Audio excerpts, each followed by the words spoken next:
இது அப்துஸ் வாய்ஸ், உங்கள் மனதில் பேசும் குரல். எல்லாரும் எப்படி இருக்கீங்க? நல்லா இருக்கீங்களா? Everything will be fine. இன்ஷா அல்லாஹ் நல்லதே நடக்கும். நம்பிக்கையோட இருங்க. எல்லாருமே வாழ்க்கையில ஜெயிக்கலாம். இன்னைக்கு நம்ம எதை பத்தி பேசலாம்டா, experience is the best teacher அப்படின்னு சொல்லுவாங்க. அதாவது அனுபவமே சிறந்த ஆசான் அப்படின்னு சொல்லுவாங்க. எப்படி சொல்லலாம்டா, இப்ப நம்ம வாழ்க்கையில பிறக்கிறோம், பிறந்து குழந்தையா இருக்கிறோம், அதுக்கப்புறம் நம்ம பருவம் வயது அடைகிறோம், அடைஞ்சு திருமண வாழ்க்கைக்குள்ள போறோம், அப்புறம் முதுமை பருவம் வந்து நம்ம இறந்துடுறோம். இதுதான் ஒரு ரொட்டீன் லைஃபாவே இருக்கு நம்ம வாழ்க்கையில. அப்படிப்பட்ட வாழ்க்கையில ஒரு அனுபவம் வந்து ஒரு சிறந்த ஆசானா இருக்கு.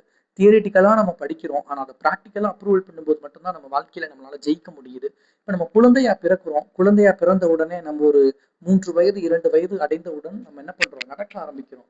அப்படி நடக்க ஆரம்பிக்கும் போது நம்ம ஏதாச்சும் புக்கு படிச்சோமா, இல்லை தியரிட்டிக்கலா நம்மளுக்கு கிளாஸ் எடுத்தாங்களா, எப்படி நடக்கணும், ஃபர்ஸ்ட் ஸ்டெப் இது, செகண்ட் ஸ்டெப் இது, அந்த மாதிரி நம்மளுக்கு ஏதாச்சும் பாடம் எடுத்தாங்களா? யாராச்சும் உட்காந்துக்கிட்டு ஏதாவது டீச்சர்ஸ் உட்காந்து பாடம் எடுத்தாங்களா? கிடையாது. அதாவது நம்மளுடைய அனுபவம் தான். முயன்று தவறி கற்றல். அதாவது நம்ம என்ன பண்றோம், ஃபர்ஸ்ட் முயற்சி செய்யறோம், நம்ம ஒரு முயற்சி எடுக்கிறோம், நம்ம இதை கத்துக்கணும் அப்படின்னு முயற்சி எடுக்கிறோம், நம்ம விழுகிறோம், நம்மளா எந்திக்கிறோம், நம்மளா திருப்பி நடக்கிறோம், திருப்பி நம்ம ஓடுறோம், திருப்பியும் விழுகிறோம், திருப்பி நம்ம எந்திரிக்கிறோம், திருப்பியும் ஓடுறோம். இப்படித்தாங்க வாழ்க்கை போய்கிட்டு இருக்கு. அதாவது நம்ம வந்து அனுபவமே நம்மளுக்கு சிறந்த ஆசானா இருக்குது. நம்ம எப்பயுமே நம்ம அனுபவசாலியா மட்டுமே நம்ம இருக்கணும். நம்ம எதை நினைச்சுமே துவண்டு போக கூடாதுங்க. என்னைக்குமே வந்து வாழ்க்கையில வந்து நம்மளுக்கு வந்து வெற்றி வேணும்னா அனுபவமே சிறந்த ஆசானா இருக்கிறது. ஒரு அனுபவம் இல்லாம நம்ம வாழ்க்கையில வெற்றி அடைய முடியாது. எல்லாருக்குமே ஒரு விதமான அனுபவங்கள் இருக்கலாம். ஒரு பணியில ஒரு அனுபவம் இருக்கலாம், வேலைகள்ல ஒரு அனுபவம் இருக்கலாம். ஸோ அனுபவங்கிறது ரொம்ப ரொம்ப முக்கியங்க. நீங்க வந்து குழந்தையா இருக்கும்போது யோசிச்சு பாருங்க.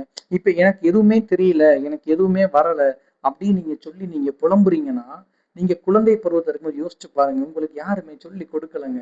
எப்படி நடக்கணும், எப்படி தவக்கணும். நீங்களா தவந்தீங்க, நீங்கெல்லாம் நடந்தீங்க. நீங்களாம் என்ன பண்ணீங்க, பக்கத்துல சுவத்தை பிடிச்சி நடந்தோம். நானும் அப்படித்தான் நடந்தேன், நீங்களும் அப்படித்தான் நடந்தீங்க. உங்களுக்குள்ள ஒரு கியூரியாசிட்டி, ஒரு ஆர்வம் அப்படின்னு சொல்லலாம். நான் நடக்கணும், நான் தவக்கணும், நான் ஓடணும் அப்படிங்கிற ஒரு ஆர்வம் எல்லாத்துக்குள்ள இருக்குங்க. ஸோ அந்த அனுபவம் தான் நம்மளை வந்து மென்மேலும் உயர்த்திக்கிட்டே போகும். அப்போ அனுபவசாலியா எல்லாருமே இருக்கணுங்க. ஸோ நீங்க எதை நினைச்சுமே கவலைப்படாதீங்க, துவந்து போகாதீங்க. உங்களுடைய தோல்வி ஒரு அனுபவமா மட்டுமே நீங்க பாருங்க. நான் ஒரு விஷயத்துல தோல்வி அடைகிறேன்னா அது எனக்கான அனுபவம். கண்டிப்பா எனக்கு இந்த வாழ்க்கையில வெற்றி இருக்கு, நான் ஒரு அனுபவசாலியா இருக்க போறேன் அப்படின்னு யோசிங்க. அனுபவத்துல கண்டிப்பா வெற்றி இருக்கு. நீங்க எதை நினைச்சுமே துவண்டு போகாதீங்க.